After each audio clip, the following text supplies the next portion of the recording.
Olá, você acompanha a partir de agora os trabalhos das TVs legislativas do país. Reportagens e programas especiais produzidos pelo Congresso Nacional, Assembleias Estaduais e Câmaras Municipais. Começa agora o Parlamento Brasil.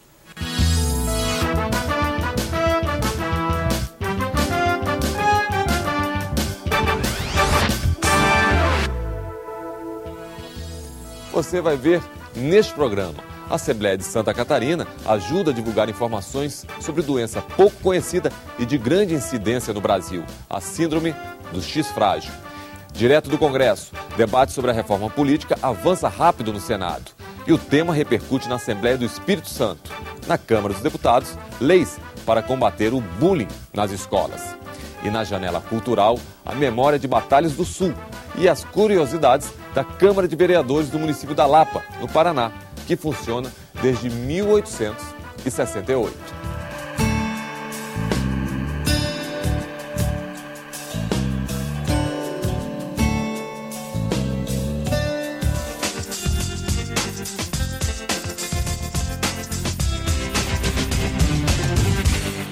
Ainda desconhecida da maioria dos brasileiros, a chamada síndrome do X frágil passa agora a ser mais divulgada e conhecida, pelo menos em Santa Catarina, onde há profissionais de referência no estudo da doença.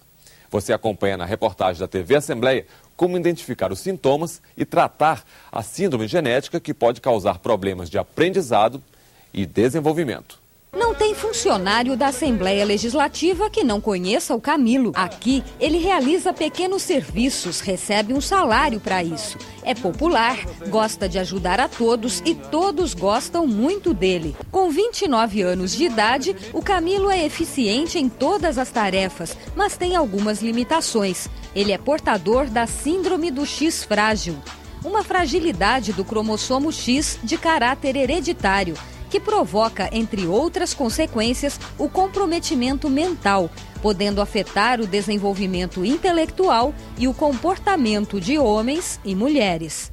São crianças muito dóceis, mas com uma dificuldade na aquisição da fala e de todos os componentes do desenvolvimento neuropsicomotor. Este casal de Florianópolis é referência no Brasil na divulgação e no diagnóstico da síndrome do X frágil. O médico Jorge Barbato é neuropediatra. A bióloga Ingrid é citogeneticista. Ela conta que na década de 1990 acompanhava no consultório do marido o drama de pais que tinham filhos portadores de deficiência mental com origem desconhecida. Resolveu pesquisar e viajar aos Estados Unidos em busca de respostas.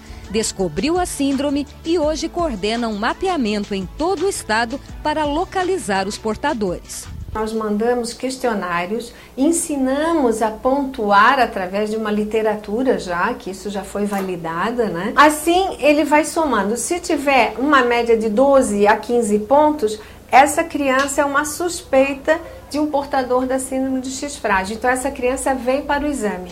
Do laboratório de genética que a Ingrid mantém no centro de Florianópolis, saíram vários diagnósticos da síndrome do X frágil. Hoje, há 200 crianças na fila para fazer o teste, que atualmente é pago pelo Sistema Único de Saúde. A causa da síndrome é um gene chamado FMR1. A criança é diagnosticada como X frágil quando nasce com esse gene alterado pela falta ou excesso de produção de uma proteína chamada FMRP. O FMRP está principalmente no nosso cérebro. E no nosso cérebro, essa proteína, ela indica ou ela dá um insight, ela dá uma ligação para mais 600 outras proteínas no nosso cérebro. Então, olha só como esse FMRP é importante. Então, eu sou melhor em matemática do que tu, porque o meu FMRP funciona melhor do que o teu. Você já deve ter ouvido falar que uma menina é representada na genética pelos cromossomos XX e os meninos pelos cromossomos XY. A alteração do gene FMR1 fragiliza o cromossomo X, daí o nome da doença, X frágil. Nas meninas, os sintomas da síndrome são mais leves, porque um dos cromossomos X nasce normal e compensa a deficiência do outro.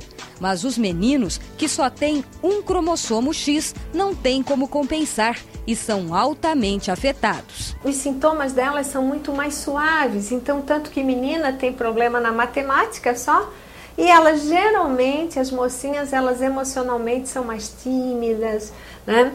São mais recatadas, não têm amigas. É o que se nota em menina com X frágil. Vê como isso é difícil de a gente fazer um diagnóstico clínico.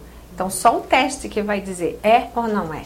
Os pais devem ficar atentos. Entre os sinais de que o filho é portador da síndrome do X frágil podem estar o retardo mental, a dificuldade motora, a hiperatividade, o déficit de atenção, dificuldade de contato físico com outras pessoas, o hábito de morder as mãos até causar ferimentos, orelhas de abano, dificuldade de olhar para a pessoa com quem conversa, fala confusa e com informações repetitivas. Mas modernamente nós temos drogas novas que se usam, né?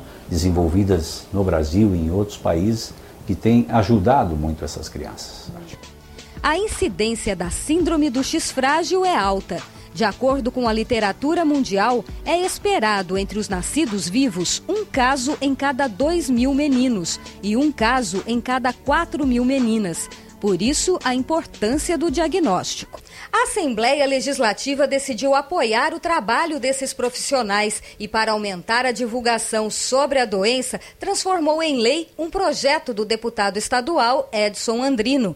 A lei determina que 22 de setembro é o Dia Estadual do X frágil e que de 22 a 28 de setembro deve ser realizada todos os anos a Semana Estadual de Estudos e de Conscientização sobre a síndrome. É uma doença que pouca gente conhece, não é? Se conhece muito a síndrome de Down, mas do X frágil, inclusive quando levantamos esse problema na Assembleia, a própria imprensa, os meios de comunicação não conheciam, como muitos profissionais da área de saúde, né? Que é uma descoberta recente. Essa lei tem sido muito importante para nós, porque ela começou a arrecadar todas essas escolas e a Assembleia passou a ser para nós uma referência, né, muito séria e de muita responsabilidade para nós passarmos para essa capacitação dos professores, ajudá-los a reconhecer uma criança com X frágil,